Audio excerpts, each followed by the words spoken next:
Hello दोस्तों, स्वागत है आपका मेरे चैनल दुबे सर जीएस पर। आज का विषय पर्यावरण भूगोल के अंतर्गत आचरण उपागम का है।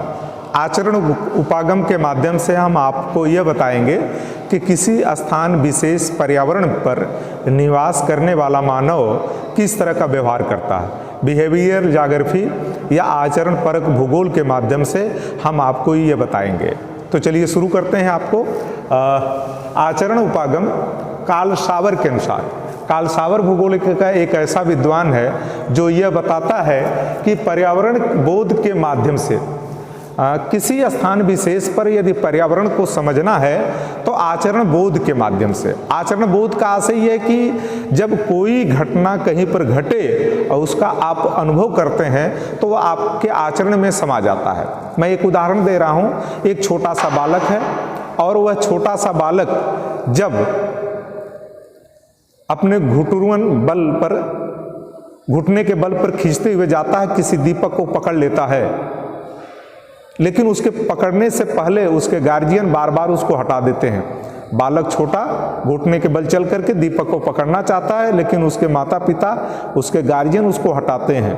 जितनी बार हटाते हैं उतनी बार वह लौ को पकड़ने की कोशिश करता है, लेकिन मानता नहीं है।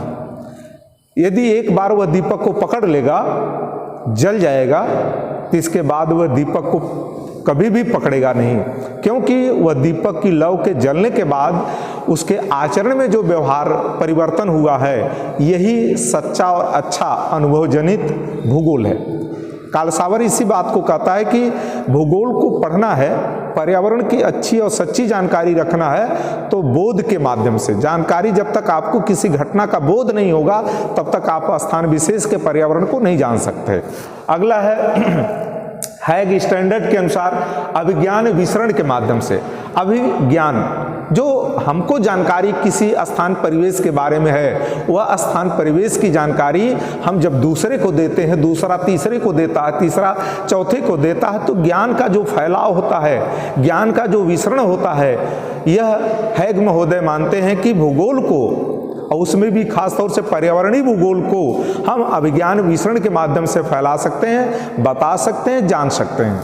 अब अगला है अभिज्ञान विसरण के माध्यम से मनुष्य का आचरण उसकी मूल पर्यावरण के अनुसार होता है। कहता है कि किसी स्थान विशेष का जो ज्ञान है वह जब फैलता है, वह विसरण होता है, तो वह उसके व्यवहार में घुल बस जाता है, उस व्यवहार में समा जाता है। जैसे उदाहरण के लिए बंगाली मछली, पिग्मी चींटी, चीनी चाइनीज भोजन जो करते हैं, यह स्थान विशेष का पर्यावरण।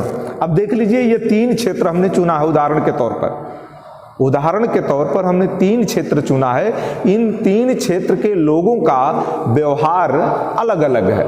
वह व्यवहार किस तरह का है? मैंने भोजन को उठाया है, भोजन पर इन मानो एक है, स्थान परिवेश धरातल सारी चीजें सेम है, लेकिन भोजन की प्रक्रिया अलग अलग क्यों हो जाती है? तो उसका यही कारण है कि जब हम पर्यावरण का बोध और आचरण का जो ज्ञान है वो जो फैलता है, तो उसके माध्यम से हमारे व्यवहार तय होते हैं।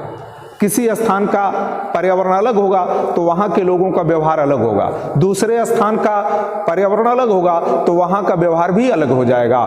इसी तरह जैसे बंगाली मछली खाते हैं, पिग्मी चींटी खाते हैं और चीनी चाइनीज भोजन करते हैं, यह स्थान विशेष का जो पर्यावरण है अलग अलग क्यों होता है? क्योंकि स्थान बदल गया तो व्यवहार बदल जाएगा। क्योंकि आपका टॉपिक है आचरण, मानव का व्यवहार, मानव का आचरण कैसे तय होता है? स्थान परिवेश और पर्यावरण के मध्य तय होता है। अगली बात है पर्यावरण तब और अब। पर्यावरण तब कैसा था? जब धरती पर मानव का जन्म हुआ, जब धरती सूर्य से टूट करके चांद, धरती, पूरा ब्रह्मांड, सारे ग्रह नक्षत्र व्यवस्थित हो रहे थे, उसमें हमारी पृथ्वी भी व्यवस्थित होकर के जब इस पर महाद्वीप और महासागरों का आविर्भाव हुआ, महाद्वीप और महासागरों का निर्माण हुआ, मानव जीवन आया, तो तब पर्यावरण कैसा था और आज का पर्यावरण कैसा है, यह आपको मैं बताने का प्रयास कर रहा हूं इस टॉपिक के माध्यम से। पहले कलकल करती नदियां, झील, झरने, पक्षियों की चहचहाहट और यह पूरा परिवेश इतना खुशनुमा था, स्वर्ग था, जन्नत थी। लेकिन मानव की शोषण की प्रवृत्ति, प्रकृति के साथ दोहन की प्रवृत्ति तब और अब में जन्नत को दोजख में तब्दील कर दिया, स्वर्ग को नरक बना दिया।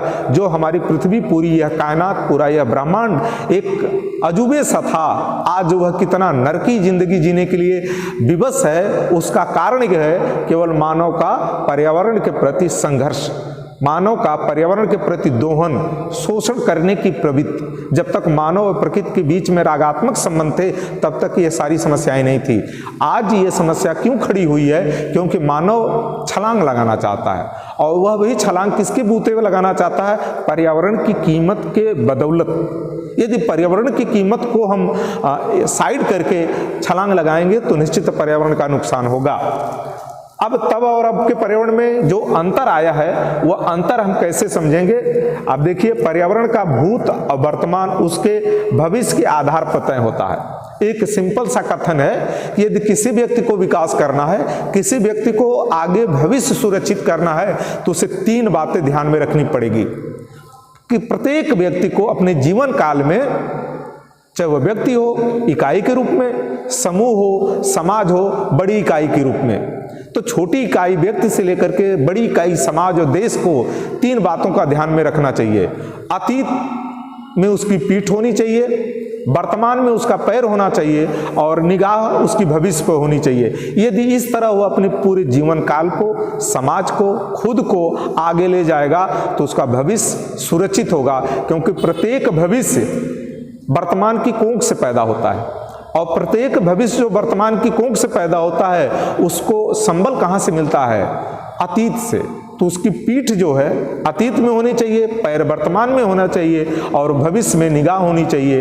तो हमको इस बात का ध्यान रखना है कि अतीत हमारा तब का पर्यावरण, वर्तमान अब का पर्यावरण, आगे आने वाली पीढ़ी को हम जो पर्यावरण देने जा रहे हैं वह कैसा पर्यावरण देंगे। चलिए, पर्यावरण एवं संसाधन 2 शब्द हैं, एक तरफ पर्यावरण है और एक तरफ संसाधन है। साधन का अर्थ होता है माध्यम, और स का अर्थ हो विशेष माध्यम।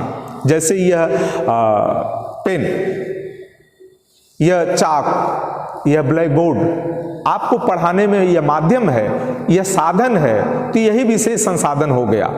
प्रत्येक वह वस्तु व्यवस्था जो मानव के कार्यों को सरल कर देती है वही साधन है। शिक्षण कार्य में यह टेक्नोलॉजी आप तक पहुंचने के लिए मुझे जो सुगम रास्ता उपलब्ध कराया है, यह सुगम रास्ता ही साधन है। जैसे ऑनलाइन पढ़ाई, आज आप कोरोना काल में घर बैठे हैं, यदि यह बातें क्लास में आकर के जो सीखते वह मैं आपको इस वीडियो के माध्यम से घर तक पहुंचा रहा हूं, तो यही साधन है। क्या? हाई टेक्नोलॉजी शिक्षण कार्य में साधन है। तो कुल मिलाकर के कहने का आशय है कि साधन क्या है? वह प्रक्रिया जिससे मानव का कार्य आसान हो जाए वह साधन है। चूंकि उसमें विशेष सुविधा मिलती है तो वह संसाधन होता है। अब बात आती है पर्यावरण की।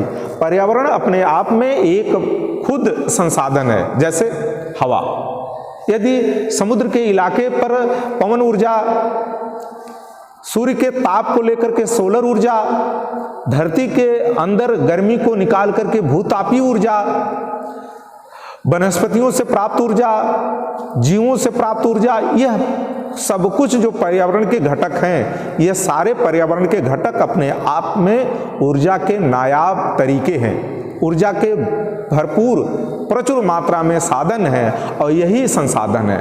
तो प्रकृति खुद एक संसाधन है। वह मिट्टी के रूप में है, हवा के रूप में है, पानी के रूप में है, नदियों के गिरते झरनों के बांध बना करके हमने बिजली पैदा कर ली, वह साधन है। हमारे वैज्ञानिक डॉक्टर APJ कलाम ने समुद्र की लहरों पर नेट जाल बिछा करके उसकी तरंगों को शोषित करके बिजली बनाने का कार्य किया। तो संसाधन तो प्रचुर मात्रा में प्रकृति में पड़े हैं, बस मानव की निगाह उसको अपने विकास के लिए यूज करना है। बस ध्यान इस बात का देना है कि यूज करते समय हम पोषण करें, अपना प्रकृति का शोषण न करें। जिस दिन हम शोषण करेंगे प्रकृति हमारे ऊपर काल बन करके गिरेगी। उसका परिणाम क्या होगा?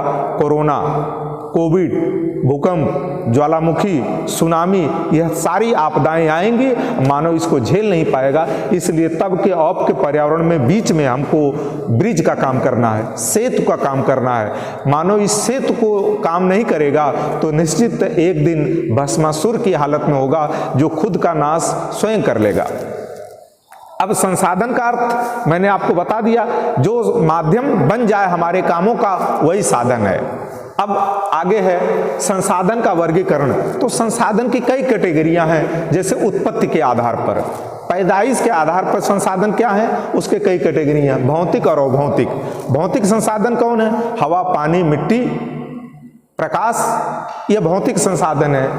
अभौतिक संसाधन कौन है?